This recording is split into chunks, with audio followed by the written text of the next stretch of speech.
Sowers Canyon. That place was creepy. It's Rocky Mountain Sasquatch. We're halfway between Sasquatch Canyon and Skinwalker Ranch. We just passed up a canyon that we hiked into because it gets us closer to Skinwalker Ranch, and this canyon we're in is called Indian Canyon, and there's a lot of Bigfoot sightings here. But that Sour Canyon that's close, that weaves its way in the direction of Skinwalker Ranch from here. Yeah, it was just creepy. It was fun though.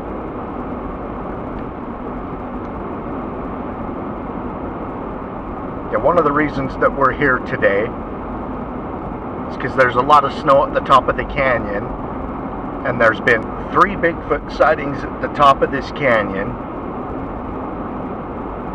and then a couple at the base where we are now.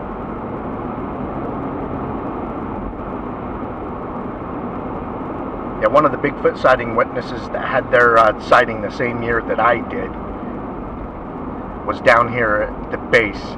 They talked about their sighting on the Jack Osborne's show Portals to Hell, the very first season. They were here doing a Skinwalker paranormal investigation and talked to this fresh witness that saw the Bigfoot while he was on horseback, and he actually wanted a closer look at it and tried catching it on horseback, and it outran him till it was able to disappear into the woods.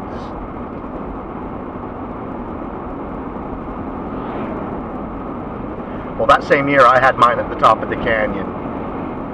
Jenny and I coming back from a week-long Colorado expedition, and that thing was huge. And what that guy described on Portals to Hell, which the episode came out several months after my sighting, he described the same thing that I saw.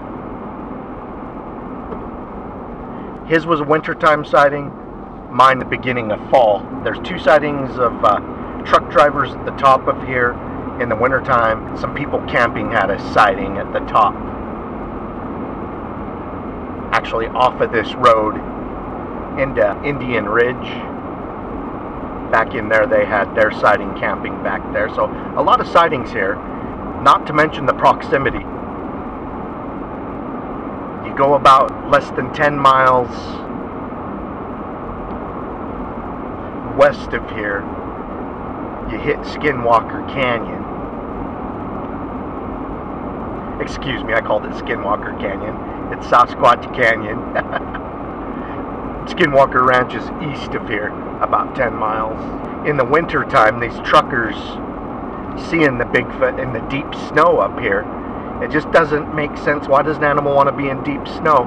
Well, on the drive over here, Daniels Canyon, there was like 5-6 foot snowbanks on either side of the road, and Jenny and I see a moose. And 2 herds of deer. Yeah, and we were saying, why would they be in this deep snow? But they are. But they are, so if there's a reason for them to be at the tops of these passes in deep snow, there's a reason for Bigfoot. Light aircraft pilots have seen Bigfoot making its way over some mountain passes in the Uintas in the wintertime. Deep snow. One guy, he saw it in his light airplane flying over the mountains, and he had to circle back, like, is that what I just saw? So he saw it twice, one more time on a circle round. But anyway, I thought I would show you guys Bigfoot sighting hotspot. It's right in the middle of a paranormal area. Jenny and I watched burning, I don't know, sparkling sphere drop into this canyon one night that we were traveling through it. I mean, I'm not saying it wasn't a meteoroid or something like that. A meteorite? Yeah. It was pretty. It looked like a big, huge green lime lollipop with sparkles coming off of it.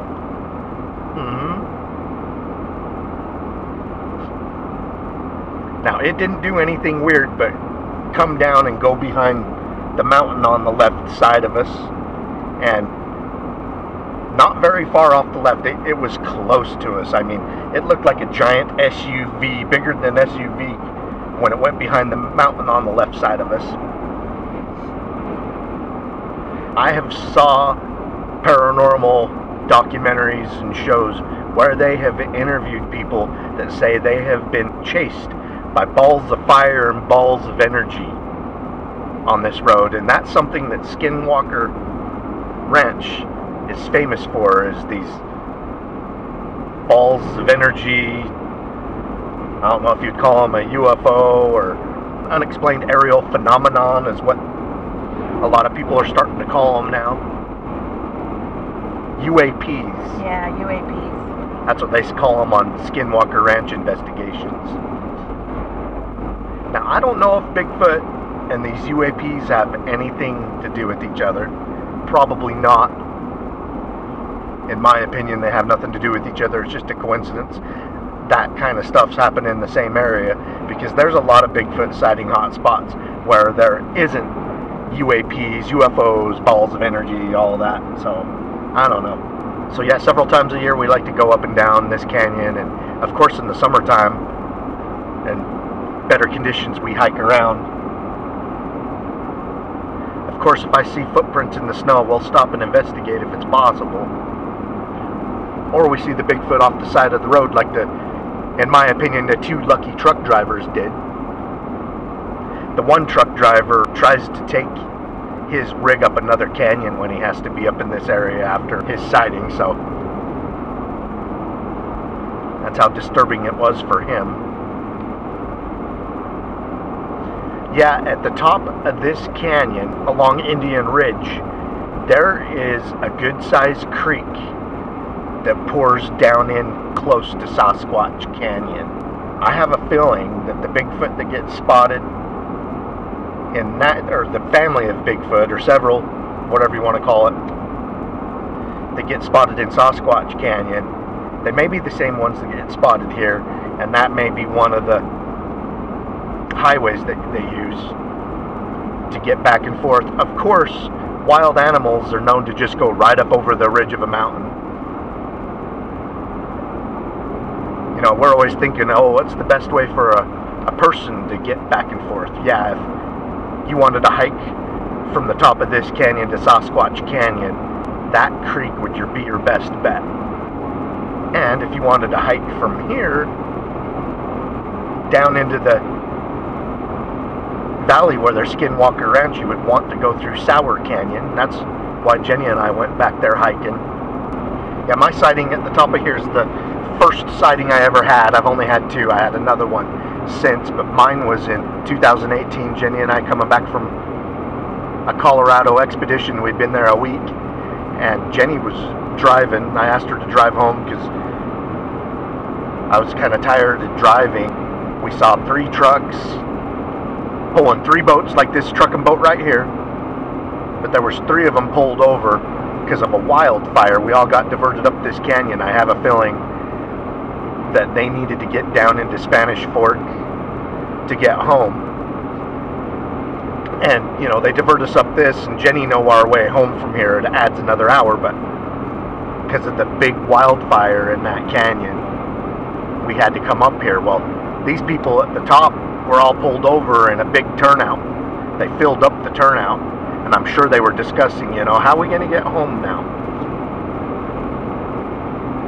And I'm kind of looking at all the people out on the road by their cars and boats talking, and squared off in the gorge across from them, there's this giant, like 9-10 feet, I mean, it was huge, dark blackish colored Bigfoot standing there squared off staring at them. And I'm just in shock, and I told Jenny, pull over, there's a Bigfoot. And of course she looks at me like I'm insane. And I'm like, pull over.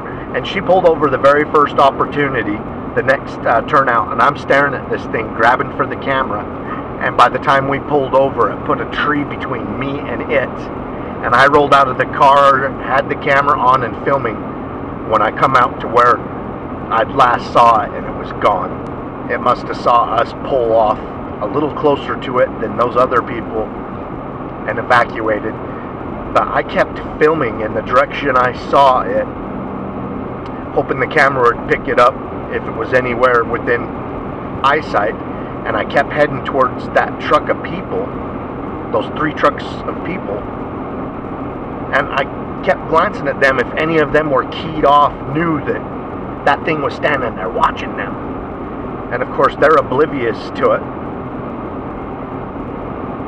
But that's how I got the size estimate.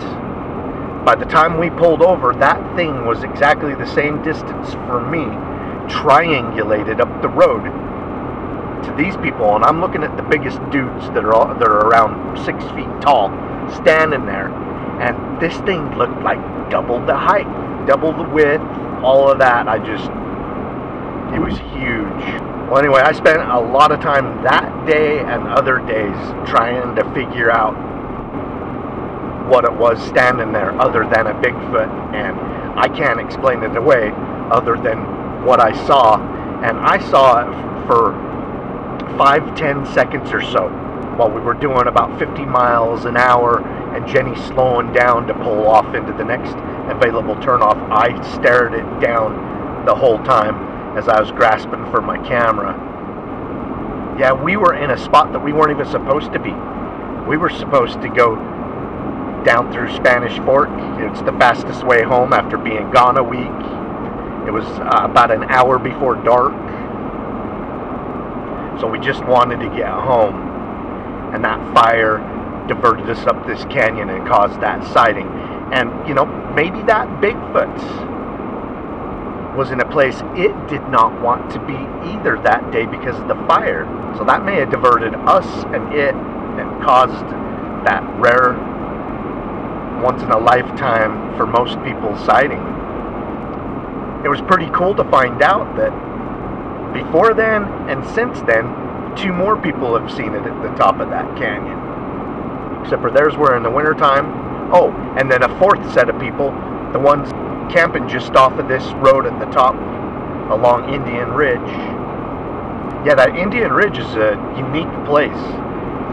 You know, they call Bigfoot ridge walkers. Well, that is a ridge at the top of the mountain that probably goes back about 20 miles. You can stay on that ridge. And on one side is Ute land or tribal lands.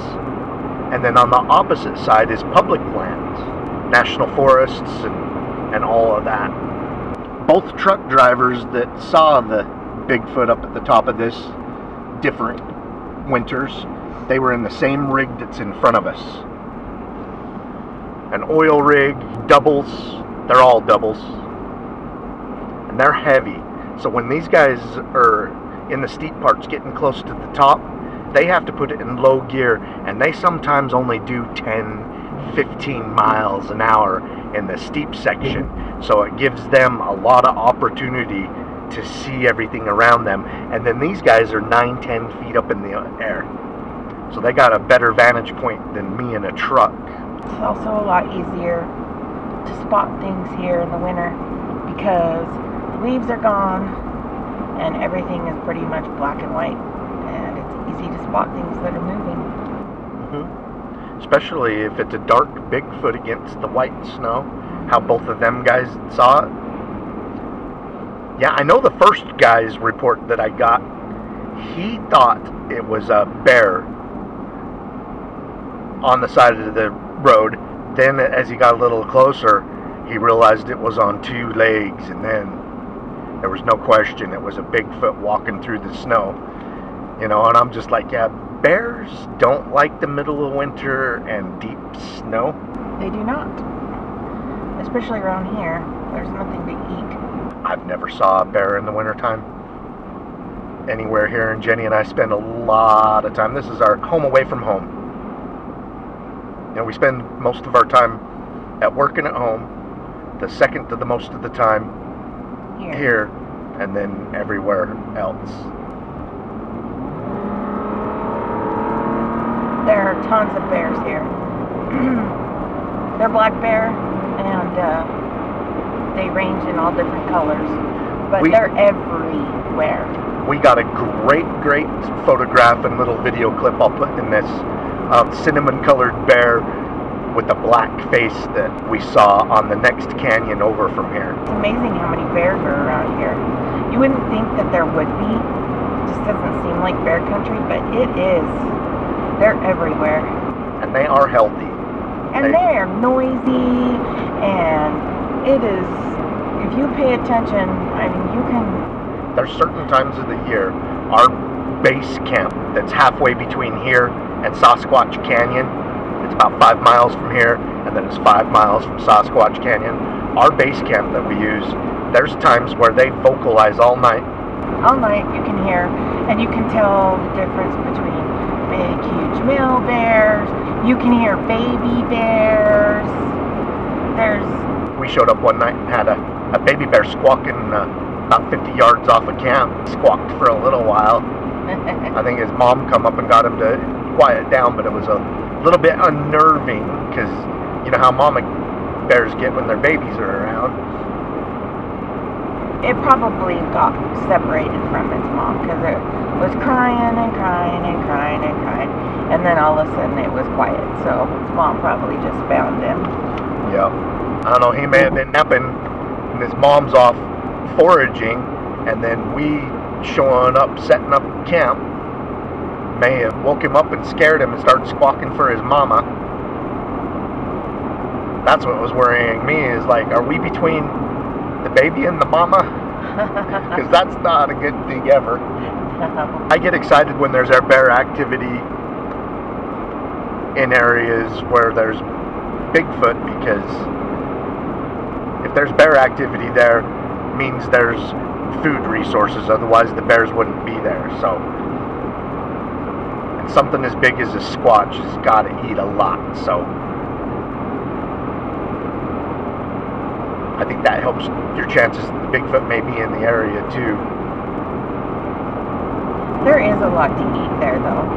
I mean, there is tons of wild turkeys, there's wild game hen, there's fish. The bears, I mean the deer are thick. The deer, there's elk, there's tons of rabbits. It's crazy.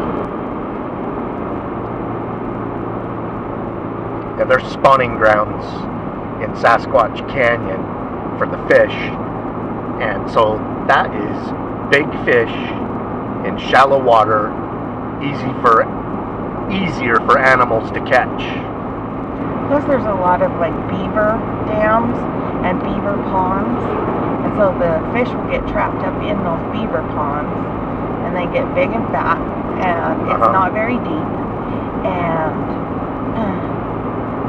I would assume that any kind of animal could just smack them out of the water, just like a bear can. I've seen humans do it. Yep. I've caught spawning fish by hand. Me too. Yeah, this slough that ran behind our house, I know nobody wants to eat them, but if you were in a survival situation, you would be happy to eat them. But there was a lot of carp that lived in this slough, and there's certain places that they would spawn different times of the year. Me, my friends, brothers, cousins, whatever, we used to go in and grab them and throw them up on the bank and see how many we could toss up onto the bank in a given hour or whatever.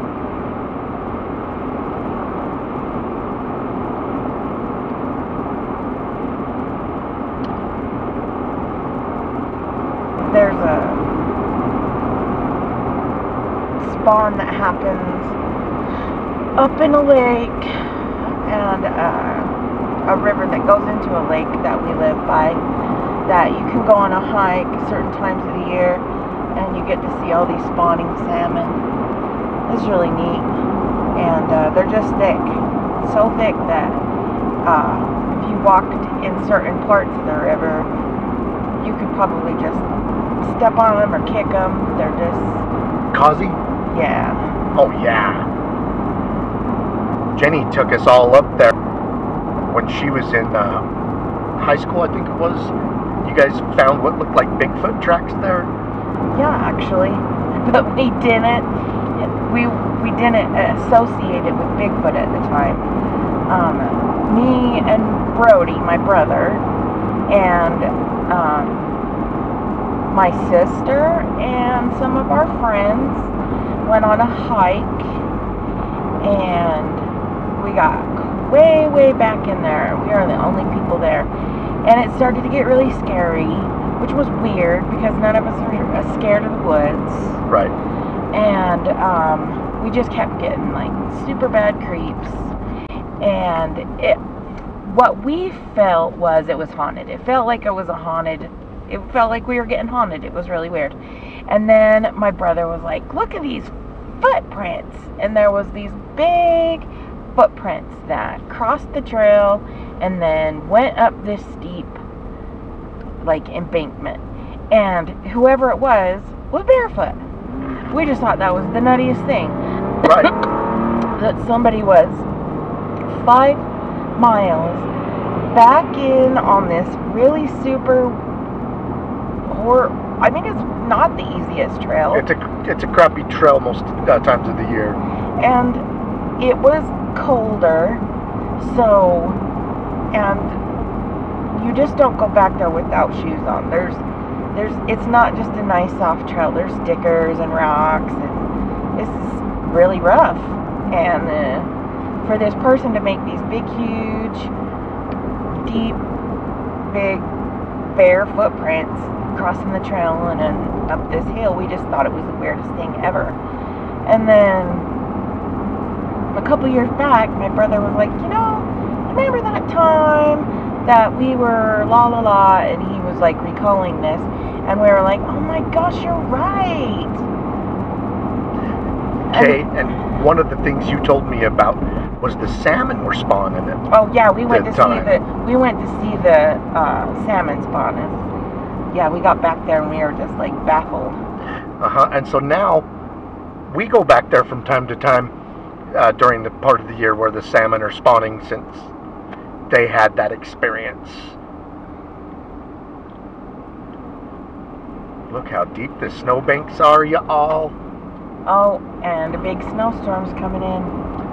Yep. Oh, you can't even see that other mountain. It's just rolling in thick. Yep, we're definitely getting a little bit of wispy snow right now. Yeah, but this happened back in the late 80s, early 90s. Like 89 or 90. 89, I think. Over 9,000 feet. 90. Yeah, right there. In those a couple of 2 years is the year that we were back there. And at that time, there wasn't a lot of foot traffic back then. There was nobody there that day. We were the only people. It's beautiful up here. And what's so creepy about that is probably, let's see, in the year, 1999, me and my sister went back and did that trail all by ourselves one day. And it wasn't creepy that day. So, from one day to the other, one day felt really scary with a bunch of people, and then one day didn't feel scary at all with only 2 ladies. So the time it felt scary is when you guys actually found the footprints that you didn't even associate with Bigfoot at the time. Yeah. You just thought some weird big person was going off trail and with bare feet. Yeah. But yeah. It is horrible to be barefoot off trail in the mountains. It's horrible to be on trail barefoot. And it wasn't even walking on the trail. It came from one side of the trail, across the trail, and then up the other side of the hill. So it wasn't on the trail. It just crossed the trail. Okay, this is the very top where there's been 3 sightings that we know of that someone's actually told us they did. I'm sure there's more. And one of them's back off that road that we passed. Can't even tell it's a road, it's so buried in snow. But all of them near the top. And then mine, which was like middle of September in 2018.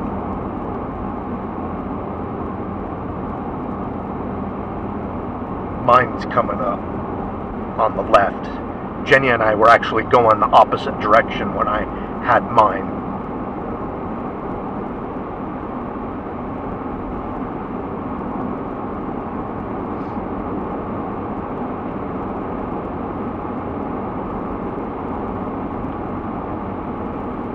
Do you recall if the feet looked bigger than usual to you?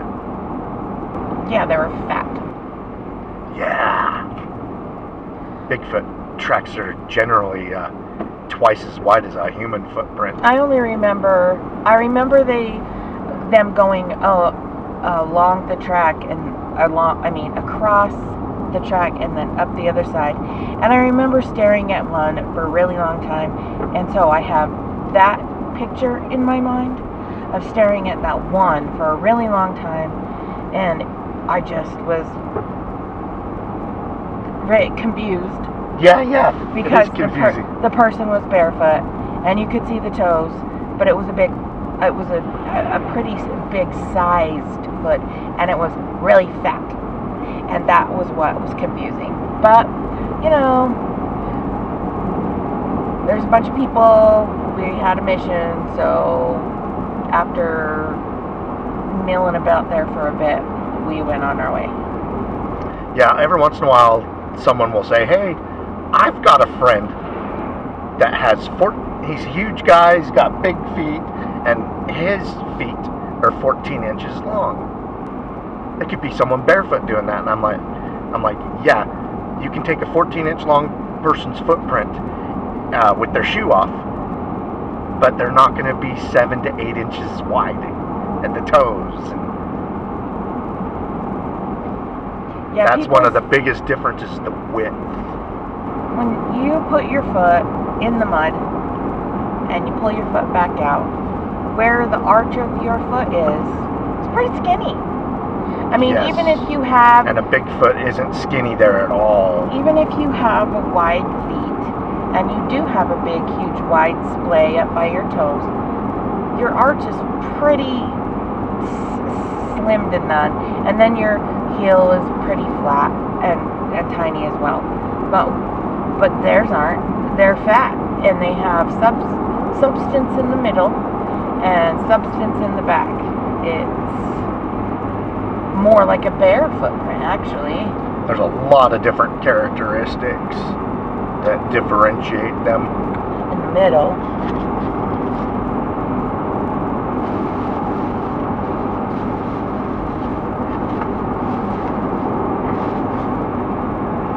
Without this deep snow, I did not recognize the pullout that I was at. We've missed it. This wasn't it. It was up towards the top, but I don't think they plowed out the pullouts up there, so sorry I couldn't pinpoint the spot in the middle of winter.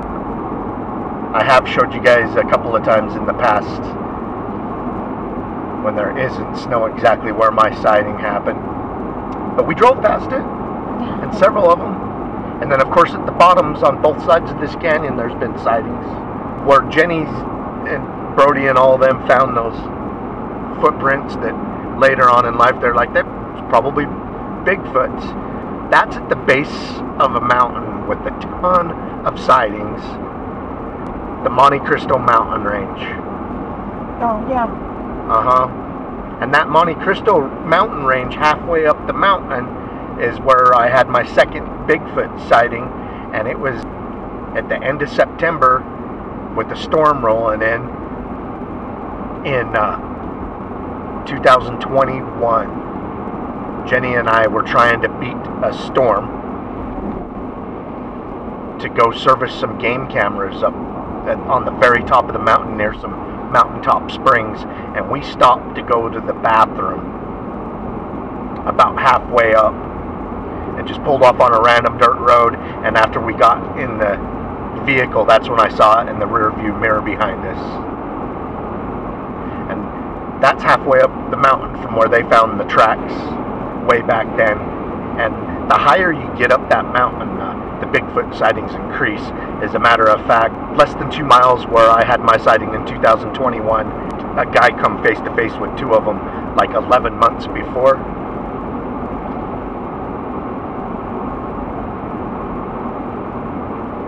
I shouldn't actually say face to face. They were about 60 feet away, but they were staring each other down in the face. Each other to see each other's facial expressions. Yes. Yeah.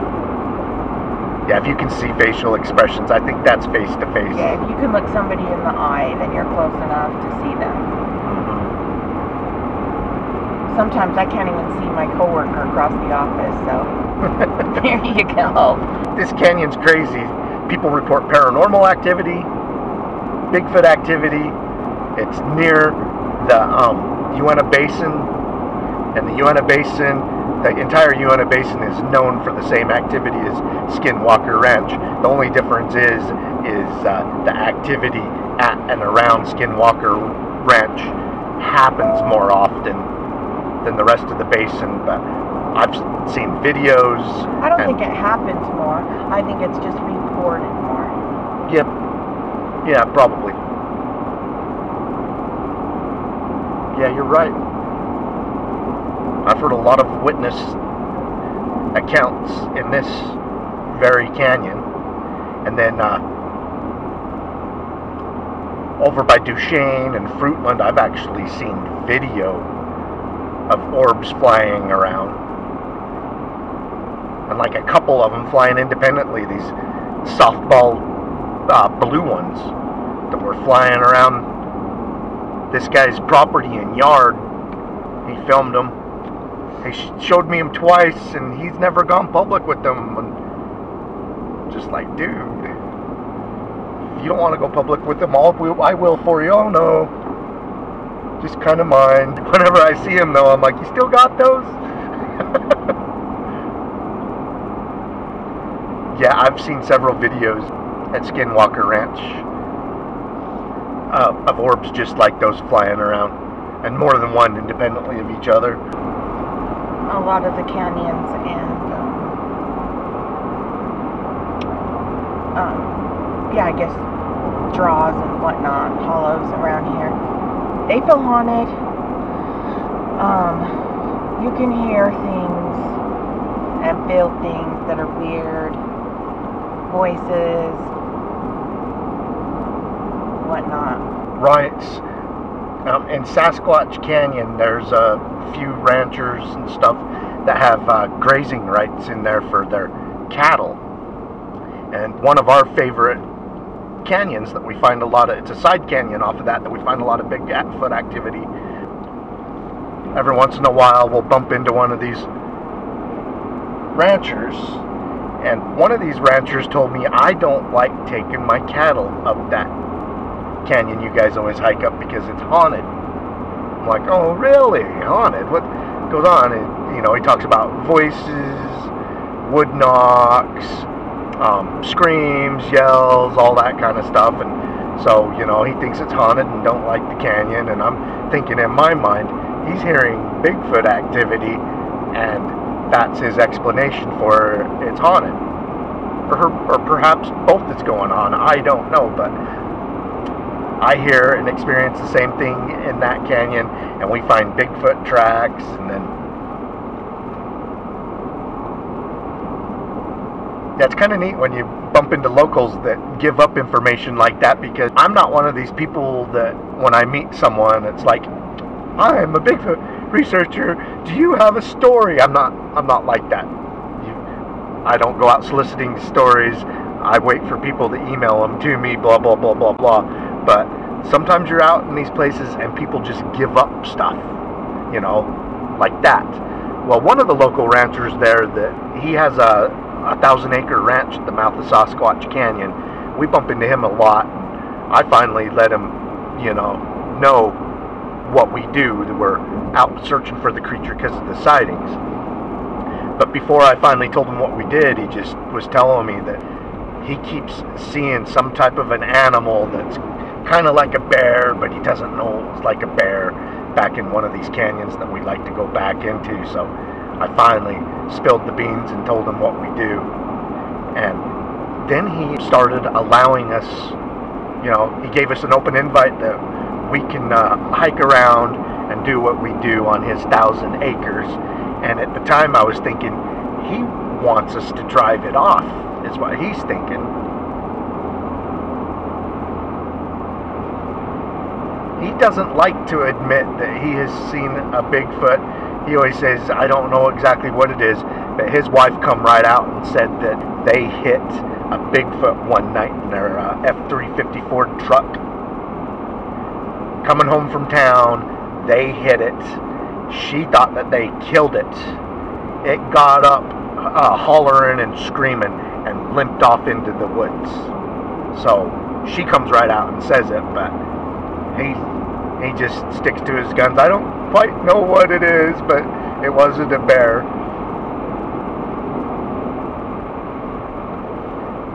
Yeah, that one that they hit in the truck, they got in an argument in front of Jenny and I one night. He's like, that was a moose.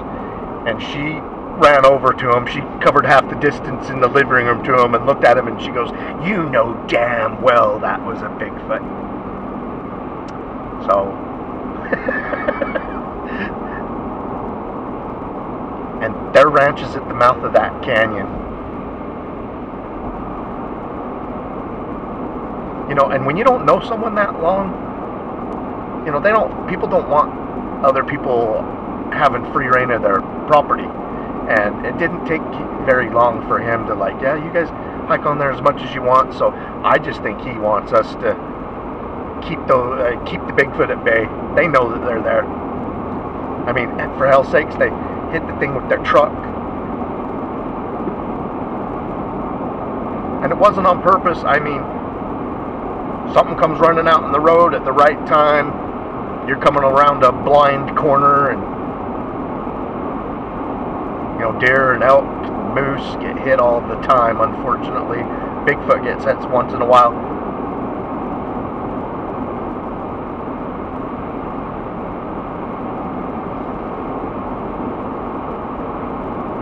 Okay, well, we are at the bottom of the canyon. I hope you guys enjoyed a look at a Bigfoot sighting hotspot on our form of a podcast. Dirt Road Roundtable Drive. Keep on watching. We're going to keep on squatching.